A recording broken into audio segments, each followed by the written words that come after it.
Hello, everyone, and welcome to this week's episode of Recovery Talk.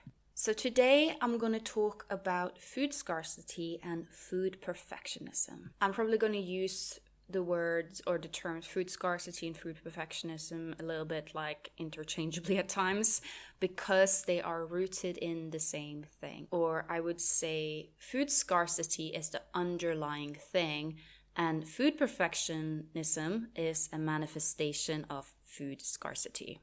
I know that could be a little bit confusing, so let me try and break down what I mean when I say food scarcity and also food perfectionism. So food scarcity is essentially this mindset that is underlying a lot of eating disorders, that food is a scarce resource. And food perfectionism is a manifestation of that, because food perfectionism tells you that because food is a scarce resource, because you have a limit on your food, the food that you have needs to be perfect. And then add some rigidity in the mix and voila, you have a very, very destructive pattern that can really complicate recovery. And this is why I always say that recovery, even though increasing your intake and eating more is a key part of recovery, you also need to focus on actually rewiring your fears. So how does food scarcity and food perfectionism manifest in those with eating disorders? So as I mentioned earlier, food scarcity is this underlying thing that you have a limited supply of food, right? Essentially, you've been depriving yourself, so you've kind of been sending messages to your body and brain that food is a scarce resource. And this can lead to a cluster of really weird behaviors. One of those being food perfectionism. So some common manifestations of food perfectionism is that eating, so your meal times or the food you eat, needs to be perfect. For example, imagine you are making dinner or you're making yourself a cup of coffee. It needs to be the perfect temperature, right? So someone might keep reheating their food or drink to make it perfect because it needs to be perfect for it to be worth eating. And also a lot of other really strange but common behaviors would be, for instance, having to go to the bathroom before a meal just because you can't have the physical sensation of, a full bladder to eat because you need to feel perfect. I had this. And I've heard surprisingly many people that are just like, they need to pee before a meal. They have to. Or your surroundings need to be perfect. So for instance, it needs to be the perfect temperature in the room. You need to eat with a certain plate, your favorite plate or cup or whatsoever. And just this overall thing that it needs to be perfect. Maybe you need to be seated in a specific area. Maybe you need to, for instance, watch a show, or maybe you can't have any distractions when you eat. Again, this food perfectionism manifests differently in different people. And that's important to highlight because I know that whenever I say something that could be a symptom in some people, if someone don't have that symptom, they will go, oh, okay. Sounds like I don't have a problem then because I can't relate to this. So I want to say that it does manifest differently in everyone. So like I said, for example, some people need to have a show on to eat. I was that person. I could not just sit and eat. I needed to have something on and I could not eat if not. Whilst other people, they cannot eat if there is any sound in the background. So can you see how these are two very different manifestations of the food perfectionism, but they are rooted in the same thing. So everyone has different ways where the food perfectionism, how it manifests. Other people maybe don't have the thing with, I need to go to the bathroom first, but they might have a thing where, I need to eat with a specific spoon or a specific plate, right? Or even more commonly is this thing that the food needs to be perfect, right? And I see this a lot in people in recovery. They get very overwhelmed when it comes to making decisions on what to eat because they're scared that they will eat something and it will turn out that it wasn't really that good or it wasn't what they really craved. And in order for them to eat it, they need to perfectly crave it, right? And this is so fascinating because I see this, if people have extreme hunger, sometimes they can actually find it easier because then they get so rewarded from eating that makes it worth it. But then when extreme hunger eventually kind of calms down a bit, right? Their appetite goes down. They feel guilty for eating because they feel like, but I'm not really that hungry. I don't really crave it. I need to really, get this kick and high out of eating for it to be worth it. Eating just because I need food, that is not worth it, right? And this is why I often tell when I work with clients, I say, extreme hunger, even though it feels really hard because of the guilt, in some ways it is a little bit easier to actually eat because you get so rewarded from it. You have such an intense drive to eat.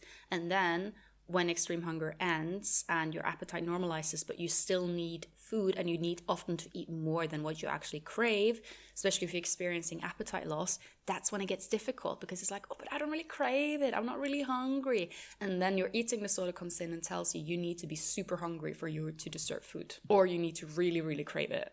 And then a lot of people say, or think that, oh yeah, but this is just intuitive eating. I don't really crave it. I'm not really hungry. Yeah, this is why I know I made an episode before about intuitive eating and recovery, and how intuitive eating, if you're experiencing appetite loss or just a lack of interest in food, can be maybe not always the best idea.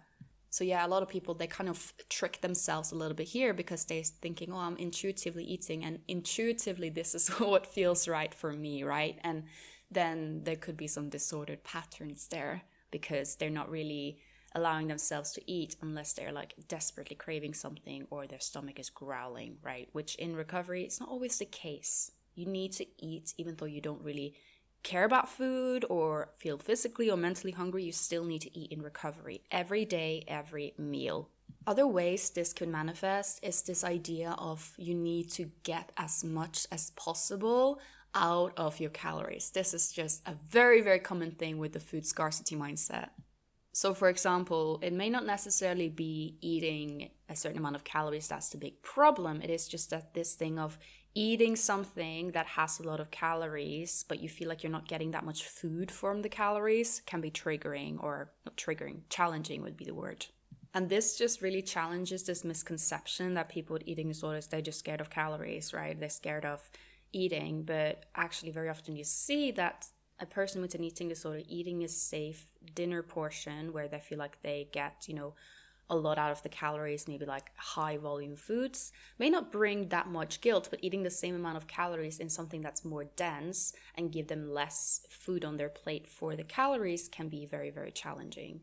And again, here people often overlook this and they think, oh yeah, but I'm fine, but my dinner needs to be X amount of it needs to be vegetables, or I can't eat dinner, right? Because they're high volume and I get a lot out of the calories. And can you see how this ties into the scarcity mindset?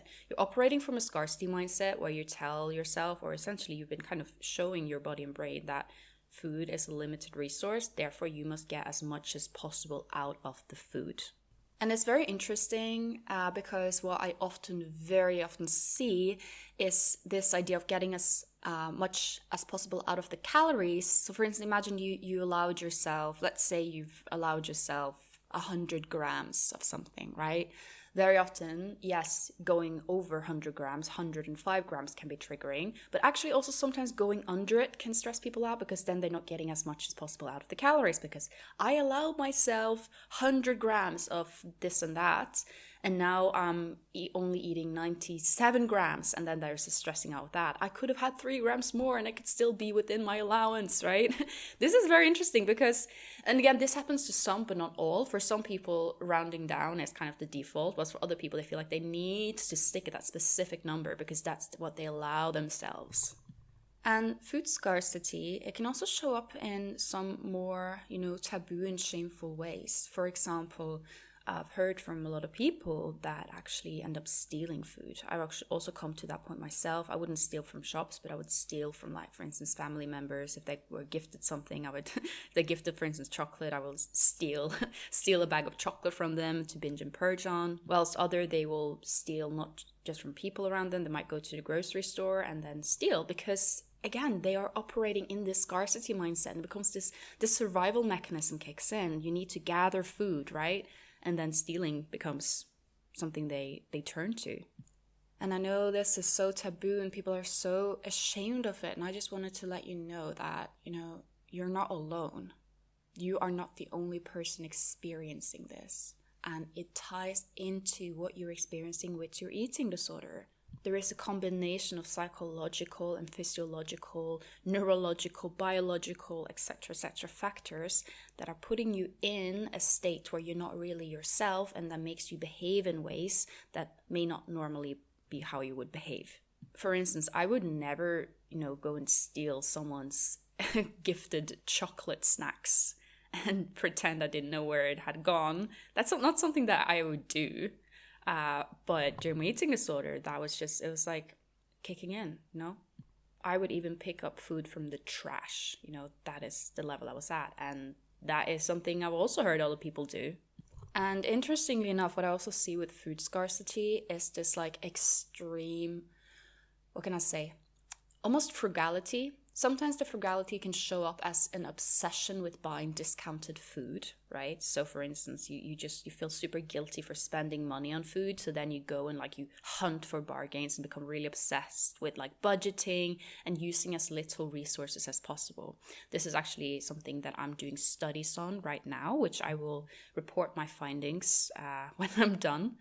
And for others, it just becomes this obsession with things like recycling or eating the most sustainable way.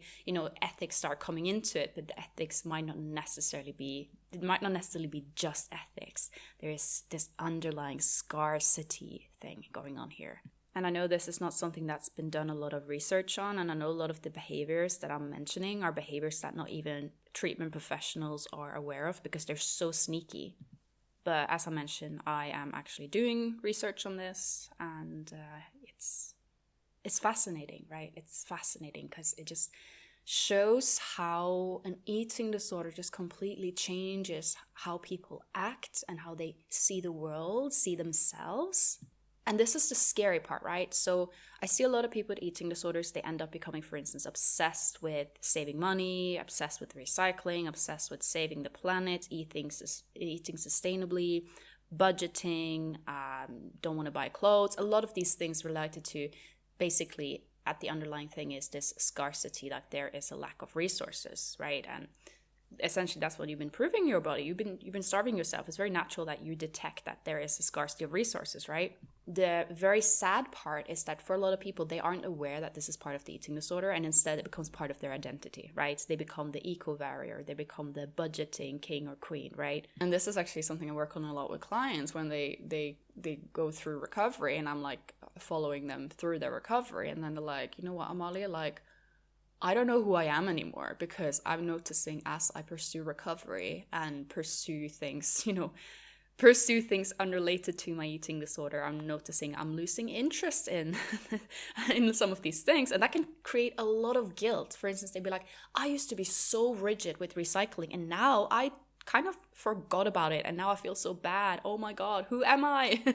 Or someone could have been very interested in eating only ethical, organic, maybe vegan, and then they're noticing that I don't really think about it that much anymore, and then they feel so bad because these things are often things that are reinforced by society, right? People are praised for being, ethical consumers. But then what do you do when this so-called ethical consumption is based on a mental disorder? Is it still then ethical? I mean, for the world maybe, but is it still for you, right?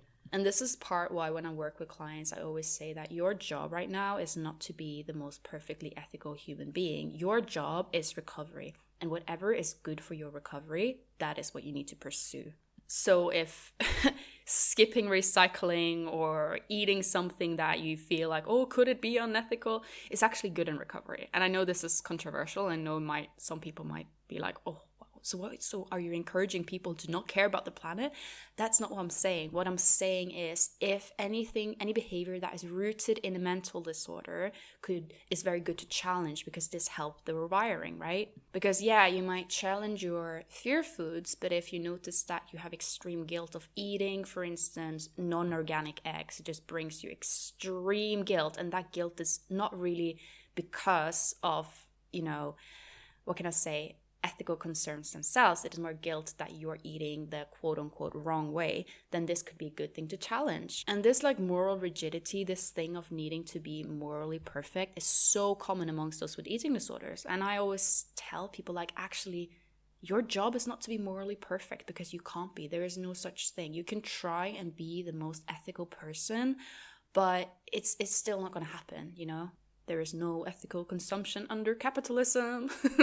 I mean, kind of, but still, I'm just saying that hyper individualizing these things when you're going through a mental disorder where this can trigger that mental disorder may not be productive for you. And especially when I work with people one-on-one, I always am saying, you know, I'm here for you. My job right now is to look at what is best for you, not what is best for. And I think that can be a relief for people, because a lot of times the people I work with, they've never put themselves first, ever. And here I am encouraging them to be more selfish, which can be strange because we live in a world where being less selfish is something a lot of people would benefit from.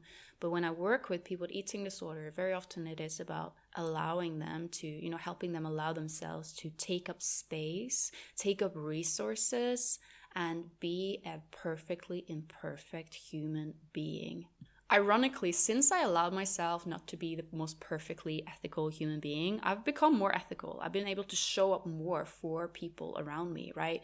Because my pursuit of moral perfection wasn't really like an authentic thing. It was a rigidity thing, right? When I embraced myself being, you know, imperfect at times, I just noticed I had so much more headspace to actually make a difference and show up. So ironically, by focusing less on being ethically perfect, I became more ethical. If that makes sense?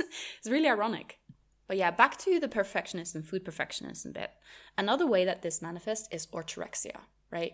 A lot of people think orthorexia is about health, but food perfectionism and food rigidity and scarcity can very often be the underlying thing here. Because essentially, again, you're detecting there is a scarcity of resources, food is limited, so the food you eat must be perfect. It must be perfectly nutritious. You need to get the most out of that food, most nutrients out of that food. And you tell yourself that it is a wish to be healthy, right? That you just want to get as much nutrition as possible out of the food, but actually the underlying thing is still the scarcity. Because we know orthorexia does not make people mentally or physically healthier. It just doesn't. It makes people stressed out, isolated, rigid, and ironically, it also makes people very often undernourished because they always find a reason to demonize another food group, right? And the truth is, we need a lot of different foods. And also the truth is, we don't need a perfect intake. Like, come on, we are human beings living here in this world. We're even just going out in the street, you're breathing in like all sorts of pollution, and you think your body can't handle a burger? Come on! And I know I've said this before, but not only can a burger be mentally healthier for you if it is something you fear, because we want to challenge that like those mental fears as well and work on your mental health. But also a burger can physically be healthier for you if you are an undernourished person. You know, having that burger can be exactly what your body actually craves, because your body craves something that was high in energy, easy to digest, easily available calories. That's what your body needs. It needs energy because there's so much repair going on in recovery. So much repair going on in recovery. And getting all of those calories from like broccoli is not really going to work. It's not going to work. Another thing that I often see in people struggling with food perfectionism and food scarcity is that they will be able to, for instance, eat a fear food, but it needs to be under the perfect circumstances. So a good example is someone may have a fear of chocolate, right? And they're challenging this fear of chocolate, but they can only eat the chocolate sitting at home, perfectly seated, comfy clothes, watching something on Netflix. There needs to be the perfect circumstances around eating this food. And the thought of just grabbing a chocolate bar whilst, you know, waiting for the bus, just grabbing something on the go and just eating it without thinking much, without really tasting it, just kind of grabbing it, that suddenly becomes very difficult. And this is where a lot of people kind of trick themselves a bit. They're like, oh, I've challenged all my fear foods. Yes, but have you challenged the fear circumstances around eating that food? Because I see plenty of people that can eat their fear foods, but it needs to be perfect. And it also needs to be exactly what they craved, right? So for instance, imagine if you have a fear of chocolate. You go to the grocery store and you need to eat the right chocolate. What if I buy a Snickers, but I really crave the Kit Kat? What if I eat it and it's not as good as I wished it would be and it's not what I crave? What do I do, right? And this thing of this fear of eating an underwhelming food. And it's so common that I actually work with clients with this. I will tell them, your job is to eat an underwhelming food. Your job is to go to a restaurant and you order something, and even if it's not really that good, it's okay. You order it, you still eat it, right? And that you go to the grocery store and you just buy something, and it maybe not always be exactly what you crave, and that's fine. You might eat a Kit Kat and realize, oh, I want a Snickers. And you know what? Go get a Snickers as well. But don't let this paralyzing fear of accidentally having or buying a food and find out that it was not really what you craved. Don't let this get in the way. And you know what? A completely normal part of human being is that sometimes we are hungry, or we just know we need to eat and we don't know exactly what we want, so we just grab something. That is a normal part of life. And also sometimes we eat chocolates, comfy at home, really having a good time, and other times we just grab something on the go because we were somewhere where there was only a vending machine with food, and there were chocolate bars, and you had a coin and you put it in, and that was what was available, right? Or maybe it's just because it's maybe that was kind of what was easy to bring for you, right? Maybe you had some in the bag. Eating chocolate or eating any of your food does not need to be perfect. So again, not just focusing on fear foods, but also fear circumstances. And focus on the habits and routines and rituals you have around eating. Because this I often see, people with eating disorder develop these routines and rituals that need to be done at a certain time, in a certain way, in a certain room, in a certain, I could keep going because a lot of people have a lot of different rules. And the rules can be so random. I remember for myself, I know I mentioned this thing that I always need to go and pee before my meal because I don't know, I just had to do it. It's also another common one. I also had this thing where I had to have a certain lamp on in my room because the lighting needed to be perfect in my room, right? It's just when I think of it now, it's just what? But this was real for me. I needed it to be perfectly dim. So I needed this specific lamp in the corner to be on in a certain way before I could eat. And other people have other stories. I have heard so many different stories and examples of how this perfectionism, how that plays in recovery. And this is one of those typical things that I work on with people, because a lot of times people are yeah, what do you even do when you're working with clients or groups and stuff? And for me, a lot of it is I work on targeting this really, really sneaky behavior that often gets overlooked in traditional treatment because, could be sometimes, but at least when I was in treatment, my psychologist didn't ask me, so do you have a specific lamp on in your room? Or what are those rules, right? Because obviously physically in recovery may not make that much of a difference if you are, eating with the lamp on or not. But mentally, by giving into these sneaky rules, even though they might seem unrelated to the amount of energy consumed, by giving into these rules, you are strengthening the neural pathway of the eating disorder and rigidity. And I know I keep repeating opposite actions, but I want to repeat it once again. Opposite actions. It is the absolutely key. You need to seek out what is something that makes you uncomfortable and then repeat the actions that are making you uncomfortable. Even if they seem random and unrelated. Even if it's why would it make a difference of eating without that lamp on? Come on, I'm going to get the food anyways. If it is something that your eating disorder and rigid part of your brain is deciding for you, then challenge it. So for me in my recovery, it was not just about, eating the chocolate. It was also about eating the chocolate with that lamp on, eating that chocolate on the go when I was doing something else and I wasn't really tasting it that much, right? Because food is not scarce, right? And I will say that for some people, the food scarcity mindset could also be related to actual food scarcity. For example, if you've grown up in a food insecure household, or if you're struggling with food insecurity and you actually are someone who, you don't know where you're going to get your next meal, or maybe you do have to budget because you are not, you're not financially stable and you can't just go and grab whatever you want, right? in these cases, this mindset could, make a bit of sense. And of course, two things can be true at once. You can be having food scarcity because of the eating disorder, but also food could be a scarce resource, which then strengthens it. So several things can be true at once. But if you are someone who that is not the case for you, you are not living under food scarcity, you're not living in poverty, then this extreme urge to, this extreme like scarcity mindset probably is eating disorder related, especially if it started happening during your eating disorder or if it grew a lot stronger during your eating disorder. So if you are someone who have the resources to it, I would strongly encourage you to allow yourself to spend money on yourself and spend money on food. And whether or not you have the resources, think of ways to challenge the mindset jumping in and things such as perfectionism, right? For instance, needing to eat from a certain plate or needing to be in a certain setting, needing to, get the most out of it in that way.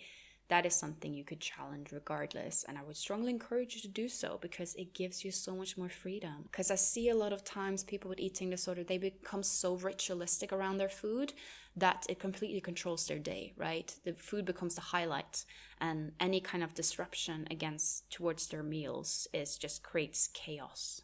For instance, imagine you were going to eat a meal, but then your family got visitors over, and then that completely just throws you off because the visitors are there and in the kitchen, and you were going to be in the kitchen, and then, these type of things is so important to challenge because you want to, not just you want to be able to eat more and like eat freer and all of that, you also want to let go of the rituals and be more flexible around your eating. Allow eating to be imperfect because it's supposed to be. Sometimes we don't know what we want. Sometimes we just grab something on the go. Other times we have a lovely time eating ice cream in front of the TV and just having the best time.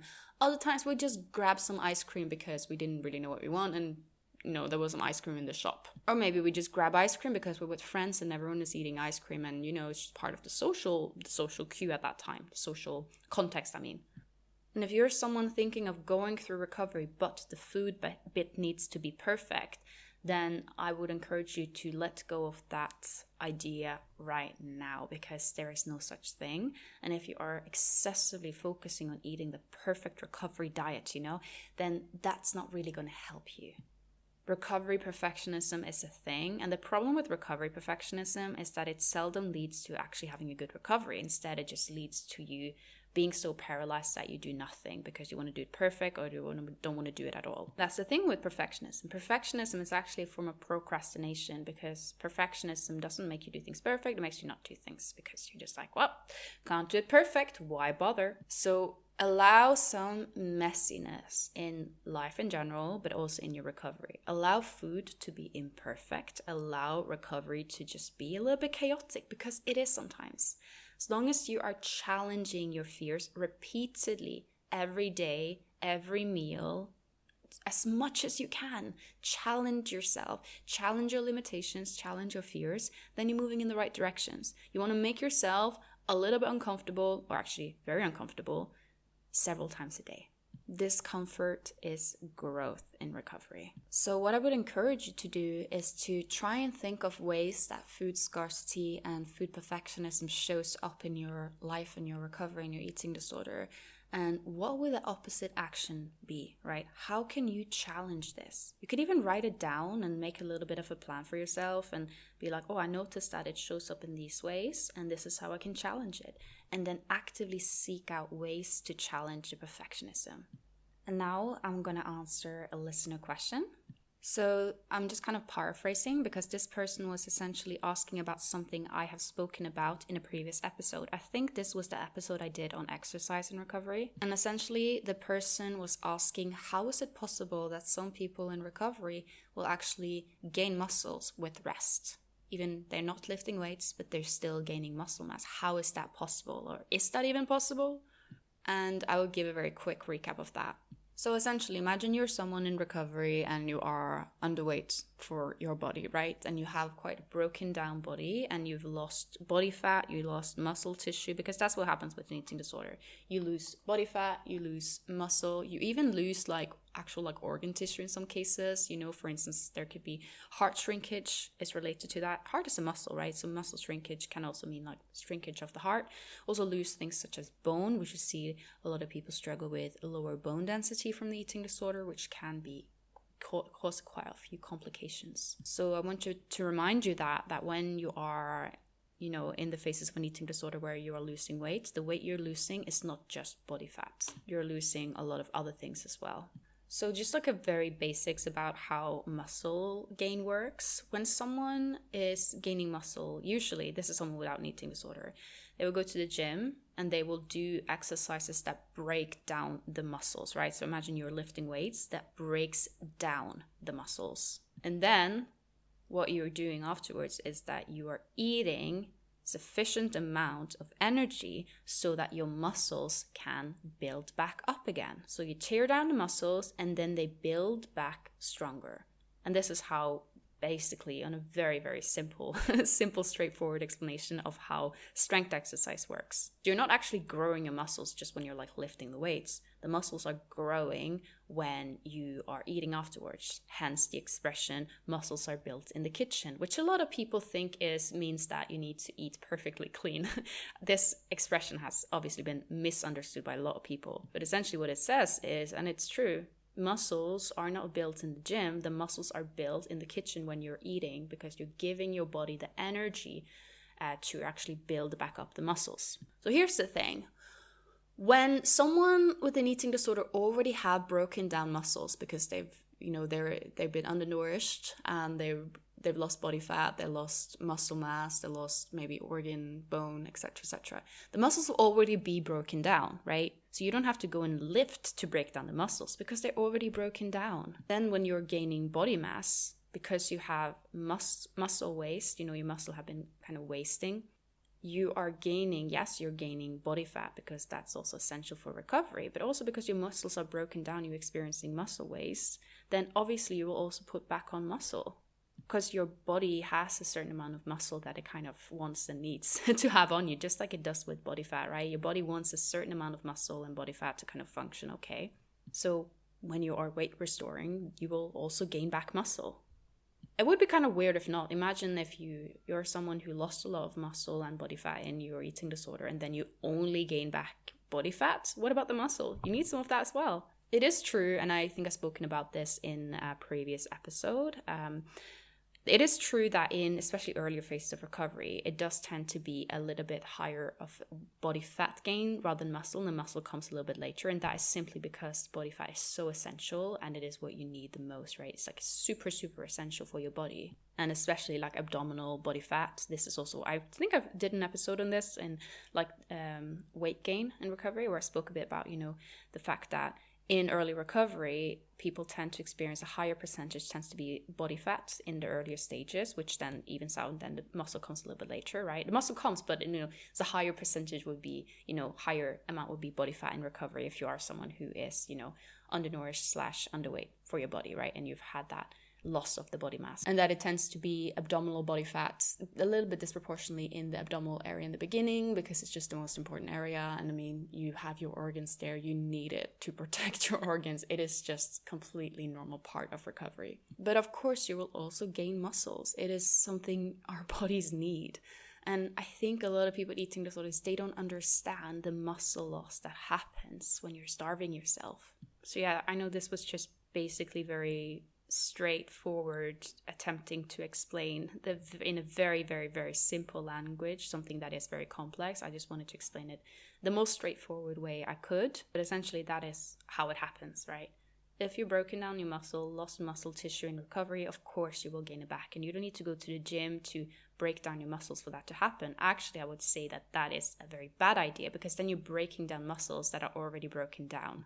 In recovery, your body needs rest. Your body does not need for you to go and struggle at the gym. That is not a good idea. And also then you are wasting the energy that comes in, and you're also spending energy on exercise, energy that could have been used for repair and increasing your metabolism. If you're eating, let's say you're in recovery and you're eating 3,500 calories, but you go to the gym and burn off like 1,000 calories, then that's not really going to be good, because then you're not really getting the amount of calories in that you need. I did not exercise in my recovery. at all, did not really move much. And I gained back muscle and body fat. And also I gained back bones. Gained back bones, that sounds really strange, but my bone density increased. I think a lot of time people in recovery, they think that they're losing muscle because they're gaining body fat. And, someone can have serious muscle wastage, but because their body fat is so low, they look like they have a lot of muscles just because they have so little body fat that the muscles will be more visible. And actually, they are in recovery and they're gaining body fat, yes, but they're also gaining muscle, but the muscles are less visible because there's more body fat covering them. And that's so ironic because I hear sometimes people say in recovery, like, oh my God, I'm losing all my muscle. And it's like, are you really though? It's a little bit like, okay, so if you are someone who's quite underweight, right? You might notice that your bones are more visible. That does not mean that you have more bones, and your bones becoming less visible in recovery does not mean that you're losing bones, right? Usually it's quite the opposite.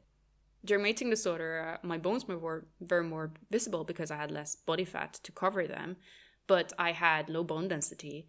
And as I was recovering, my bones became less visible. I could have thought then, oh, I'm losing my bones. No, I'm having more body fat to cover them, as they should be. They should be covered in some body fat. And my bone density actually increased. I spoke about this in the episode The Fitness Trap, where I spoke more about like body fitness and how a lot of these like athletes that have very visible muscle, they're actually in like the worst shape of their lives. And I spoke a bit about, my experience having a mom who was a former fitness athlete. And she said it very clearly, like, yeah, I might look like I had a lot of muscles, but actually I was really not in a good shape because I had so little body fat, I couldn't function, right? So if you're more interested in that, do check out that episode. Anyways, guys, I hope you enjoyed this episode. And I know I said it before, but I'll say it again. If you're enjoying this podcast, leave a rating and also share with friends, share with followers. I'm also very happy, when the word spreads and the podcast comes out to more people. If you found it helpful, then maybe someone else could be exactly what they needed as well, right? And I've seen Instagram has a new function where you can actually share podcasts with people. When you share on your story, you can click that you can send it to a specific person. I thought that was pretty cool. So yeah, maybe someone who needs to hear this episode. Anyways, guys, I look forward to seeing you again next week. And yeah, take care, guys.